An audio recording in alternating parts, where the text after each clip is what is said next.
27 మార్చి 2025 గురువారం రోజు మేషరాశి వారి ఫలితాలు. మేషరాశి వారు ఈరోజు చాలా బిజీగా ఉంటారు. మీ వ్యాపారంలో కొన్ని ప్రణాళికలు అమలు చేస్తారు. ఈ కారణంగా మీరు బిజీగా ఉంటారు. బిజీగా ఉండడం వల్ల మీ కుటుంబ సభ్యుల కోసం సమయం కేటాయించలేరు. మీ తండ్రి ఇచ్చిన పనిని వాయిదా వేయొచ్చు. అయితే మీరు ఇలా చేయకూడదు, లేకపోతే మీ తండ్రి మీపై కోపంగా ఉండవచ్చు. విదేశాల్లో నివసిస్తున్న కుటుంబ సభ్యుడి నుండి మీరు కొన్ని శుభవార్తలు వింటారు.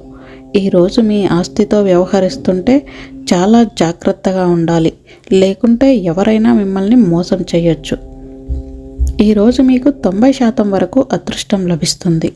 పరిహారం: ఈరోజు విష్ణువు జపమాలను 108 సార్లు జపించాలి. ఓం